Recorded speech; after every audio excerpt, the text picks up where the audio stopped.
अस्पताल के एक कमरे में पलंग पर लेटे-लेटे करुणानिधि ने करवट बदली और प्रेम से अपनी 50 वर्षीय पत्नी मधुमती को देखते हुए कहा, जा रही हो? मधुमती समझी थी कि करुणानिधि सो रहा है।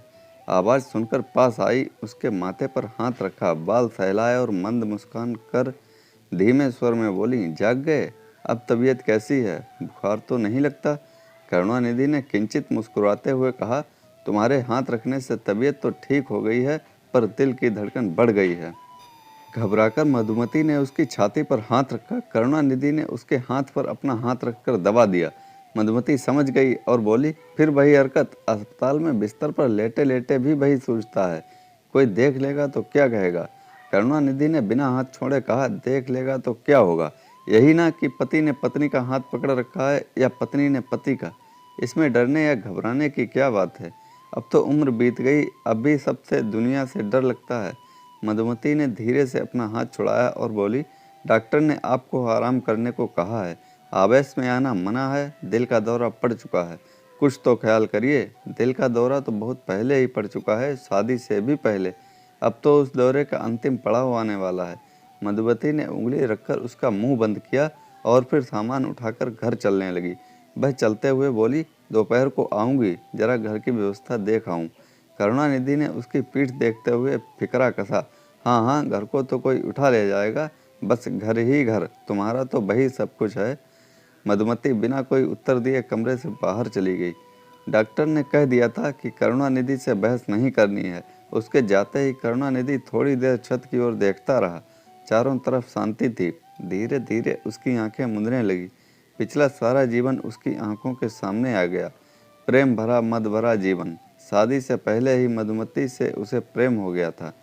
शादी के बाद के शुरुआती वर्ष तो खूब मस्ती से बीते, बस प्रेम ही प्रेम, सुख ही सुख, चैन ही चैन।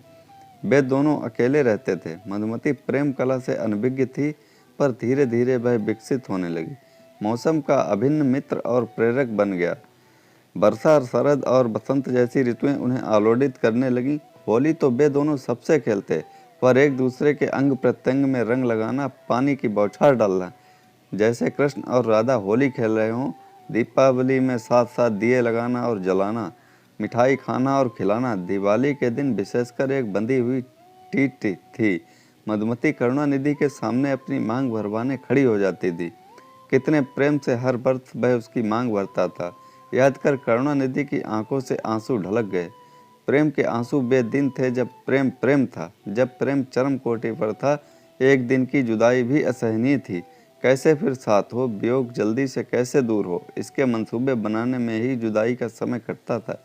वे अविस्मरणीय दिन बीतते गए। अनंत काल तक कैसे इस उच्चतर पर प्रेमालाप चल सकता था। फिर बच्चे हुए। मधुमती का ध्यान बच्चों पालने में बटा। बच्चों के साथ ही सामाजिक मेलजोल बढ़ने लगा। बच्चे बड़े होने लगे। मधुमती उनकी पढ़ाई में व्यस्त, उनको स्कूल के लिए तैयार करने में, स्कूल के बाद खाना खिलाने पढ़ाने में व्यस्त। घर सजाने का उसे बहुत शौक था। 100 घंटों सफाई सजावट में बीत जाते। उद्यान लगाने का भी बहुत शौक चढ़ गया था। कभी किसी से मिलने चली गई, कभी कोई मिलने आ गया, और फिर किसी पार्टी में जाना पड़ता। रिश्तेदारों से मिलना मिलाना जरूरी था।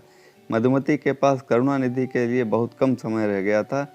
इन सब कामों में व्यस्त रहने से वह थकी भी जाती। उनकी प्रेमलीला शिखर से उतरकर एकदम ठोस जमीन पर आकर थम सी गई। जीवन की वास्तविक ने उसे अंकुश ला दिया।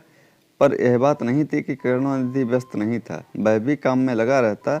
आमतौर पर रात को देर से भी आता, पर उसकी प्रबल इच्छा यही रहती कि मधुमती से प्रेम की दो बातें हो जाएं। पर अक्सर यही होता कि बिस्तर पर लेटते ही मधुमती निद्रा में मग्न और करुणानिधि करवटें बदलता रहता, झुंझलाता रहता। ऐसा नहीं था कि प्रेम का अंत हो गया था। महीने में 2-3 बार सुस्त वासना फिर तीव्रता से जाग हो उठती। थोड़े समय के लिए वे दोनों अतीत जैसे सुहावने आनंद में पहुंच जाते, पर कभी कभी ही, थोड़ी देर के लिए ही। करुणानिधि मधुमती की मजबूरी समझता था, पर पूरी तरह नहीं। पूरे जीवन में उसे यह अच्छी तरह समझ नहीं आया कि व्यस्त रहते हुए भी उसकी तरह मधुमती प्रेमालाप के लिए कोई समय क्यों नहीं निकाल सकी। उसे तिरछी मधुर दृष्टि से देखने में, कभी स्पर्श सुख देने में, कभी कभी आलिंगन करने में कितना समय लगता था। कभी कभी उसे ऐसा लगता जैसे उसमें कोई कमी है। वह मधुमती को पूरी तरह जागृत करने में असफल रहा है। पर उसे कोई तसल्ली बख्श उत्तर कभी ना मिला। समय बीतता गया, बच्चे बड़े हो गए, उनकी शादियां हो गईं, वे अपने अपने घर चले गए। लड़के भी लड़कियां भी, घर में दोनों अकेले रह गए। तब करुणानिधि को लगा कि अब समय बदलेगा, अब मधुमती उसकी ज़्यादा परवाह करेगी, उसके पास ज़्यादा समय होगा, अब शादी के शुरू वर्षों की तरह पुनरावृत्ति होगी। पर उसकी यह इच्छा इच्छा ही बनकर रह गई। स्थिति और भी खराब हो गई, क्योंकि मधुमती दामादों, बहुओं व अन्य संबंधियों में और भी व्यस्त हो गई। बेचारा करुणानिधि अतृप्त प्रेम के कारण क्षुब्ध दुखी रहने लगा। मधुमती उसके क्रोध दुख को फौरन समझ जाती, कभी कभी उन्हें दूर करने का प्रयत्न भी करती, पर करुणानिधि को लगता जैसे यह प्रेम वास्तविक नहीं है। पिछले 20 वर्षों में कई बार करुणानिधि ने मधुमती से इस बारे में बात की। बातचीत कुछ ऐसे चलती, करुणानिधि कहता, मधुमती तुम्हारे प्रेम में अब कमी आ गई है। वह कैसे? मुझे तो नहीं लगता प्रेम कम हो गया है। आपका प्रेम कम हो गया होगा, मेरा तो और भी बढ़ गया है। यह तुम कैसे कह सकती हो? शादी के बाद के शुरुआती वर्ष याद नहीं हैं? कैसे कैसे, कहाँ कहाँ, कब कब, क्या क्या होता था? इस पर मधुमती कहती है, वैसा हमेशा कैसे चल सकता है? उम्र का तकाजा तो होगा ही। तुम्हारी दी हुई किताबों में ही लिखा है कि उम्र के साथ साथ रति क्रीड़ा कम हो जाती है। फिर क्या रति क्रीड़ा ही प्रेम है? उम्र के साथ साथ पति पत्नी साथी मित्र बनते जाते हैं, एक दूसरे को ज़्यादा समझने लगते हैं।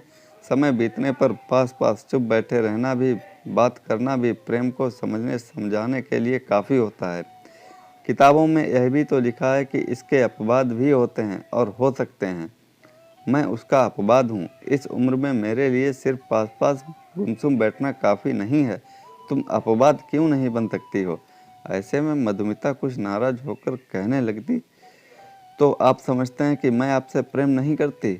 दिन भर तो आपके काम में लगी रहती हूँ। आपको अकेला छोड़कर माँ बाप, बेटे बेटियों, लड़कियों के पास बहुत कम जाती हूँ। किसी पर पुरुष पर भी नज़र नहीं डाली। आपसे प्रेम ना होता तो यह सब कैसे होता?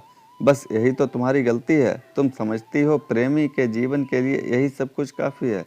पारस्परिक आकर्षण कायम रखने के लिए इन सब की ज़रूरत है। इनके बिना प्रेम का पौधा शायद फले फूले नहीं, शायद शुष्क हो जाए, पर इनका अपना स्थान है। ये वास्तविक प्रेम शारीरिक संनिग्धता का स्थान नहीं ले सकते। मैंने भी कभी पर स्त्री पर ध्यान नहीं किया, कभी भी किसी अन्य स्त्री या प्रेम या वासना की दृष्टि से नहीं देखा। मैं तो तुम्हारी नज़र, तुम्हारे स्पर्श के लिए ही तरसता रहा हूँ, पर तुम इस पर कभी गौर ही नहीं करती। किताबों में लिखा है या नहीं कि पति के लिए स्त्री को वेश्या का रूप भी धारण करना चाहिए। करुणानिधि की इस तरह की बात सुन मधुमती तुनक कर जवाब देती, और मैं वेश्या? इस अधेड़ उम्र में आपका दिमाग प्रेम की बातें सोचते सोचते सही नहीं रहा। उम्र के साथ संतुलन भी तो रखना चाहिए। आप मेरी नज़र को तरसते हैं, मैं तो आपकी नज़र का ही इंतज़ार करती रहती हूँ। आपके मुंह से, रंग से, भाव भंगिमा से, इशारे से समझ जाती हूँ कि आपके मन में क्या है। मधुमती, यही अंतर तो तुम्हारी समझ में नहीं आ रहा। नज़र को मत देखो, नज़र में देखो। कितना समय हो गया है आंखें मिलाकर एक दूसरे को देखे हुए। तुम्हारे पास तो उसके लिए भी समय नहीं है। आते जाते कभी देखो तो फौरन पहचान जाओगी कि मेरा मन तुम्हें चाहने को, तुम्हें पाने को कैसा उतावला रहता है, अधीर रहता है। पर तुम तो शायद समझ कर भी नज़र फेर लेती हो। पता कैसे लगे, बताऊं कैसे? जैसे पहले बताते थे। पहले रोक कर कभी आप मेरी आंखों में नहीं देखते थे, कभी हाथ नहीं पकड़ते थे। अब वह सब क्यों नहीं करते? वह भी तो करके देख लिया, पर सब बेकार है। हाथ पकड़ता हूँ तो झट से जवाब आता है, मुझे काम करना है या कोई देख लेगा। झट हाथ खींच लेती हो या करवट बदल कर सो जाती हो। मैं भी आखिर स्वाभिमानी हूँ। जब बरसों पहले तय कर लिया कि किसी स्त्री के साथ, पत्नी के साथ भी जोर ज़बरदस्ती नहीं करूँगा, क्योंकि उससे प्रेम नहीं पनपता, उससे प्रेम की कब्र खुलती है, तो फिर सिवा चुप रहने के, प्रेम को दबा देने के, अपना मुंह फेर लेने के और क्या शेष रह जाता है? तुम साल दर साल और भी बदलती जा रही हो। हमारे पलंग साथ साथ हैं, 2 फुट की दूरी पर हम लेटते हैं, पर ऐसा लगता है जैसे मीलों दूर हों।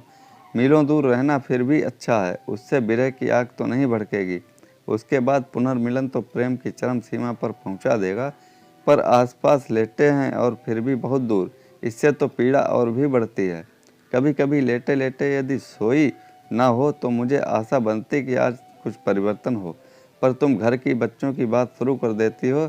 ऐसी बातें कई बार हुई।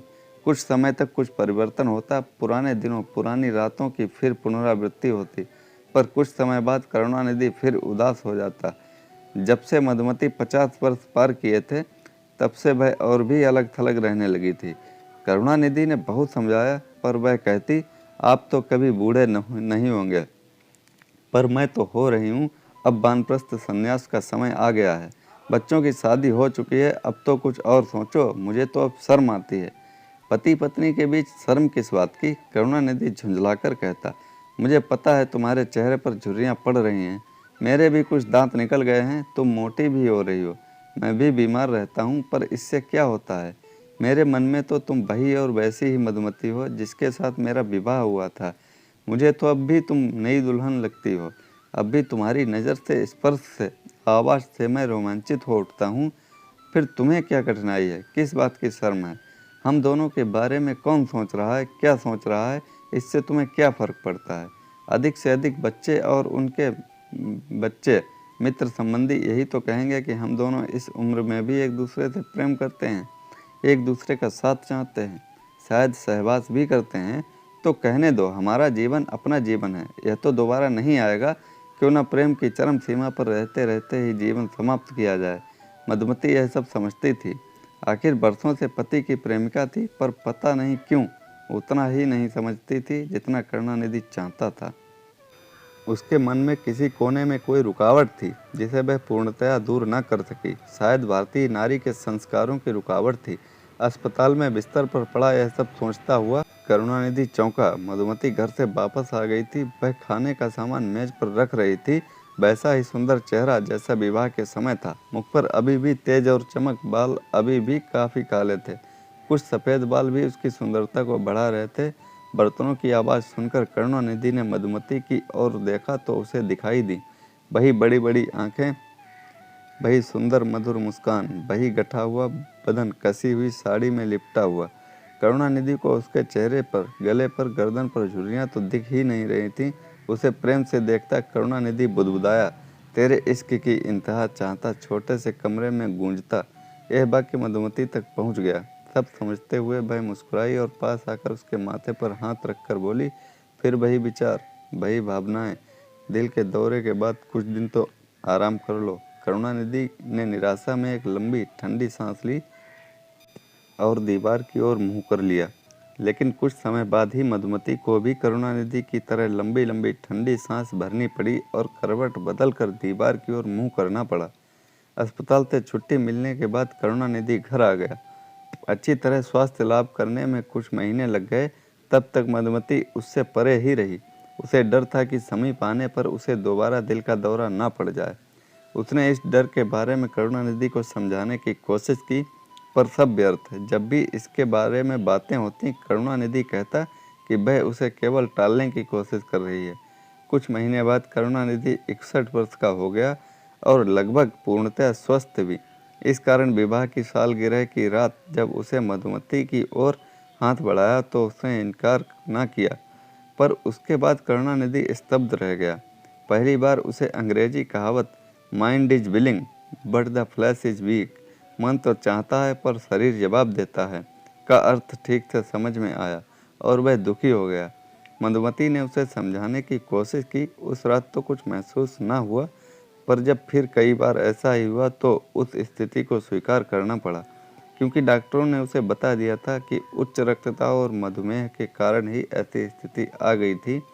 अब मधुमती दीवार की ओर मुंह मोड़ने लगी, पर मुस्कुराकर। एक बार जब करुणानिधि ने इस निराशा पर खेद व्यक्त किया तो उसने कहा, खेद प्रकट करने जैसी कोई बात ही नहीं है। प्रकृति के नियमों विरुद्ध कैसे कोई जा सकता है? जब बच्चों की देखभाल के कारण या घर के कामकाज के कारण मेरा ध्यान आपकी ओर से कुछ खिंचा, तो वह भी प्रकृति के नियमों के अनुसार ही था। आपको उसे स्वीकार करना चाहिए था, जैसे आज मैं स्वीकार कर रही हूँ। आपके प्रति मेरे प्रेम में तब भी कोई अंतर नहीं आया और ना अब आएगा। प्रेम वासना का दूसरा नाम नहीं है। प्रेम अलग श्रेणी में है जो समय के साथ बढ़ता है, परिपक्व होता है। उसमें ऐसी बातों से किसी भी उम्र की कमी नहीं आ सकती। यही प्रेम की परिसीमा है। करुणानिधि को एकदम तो नहीं, पर समय बीतने के साथ साथ मधुमती की बातों की सत्यता समझ में आने लगी। और फिर धीरे धीरे उनका जीवन फिर से मधुर प्रेम की निश्चल धारा में बहने लगा। तो दोस्तों कैसी लगी ये कहानी, लाइक करें, कमेंट में हमें बताएं और चैनल को सब्सक्राइब करना ना भूलें।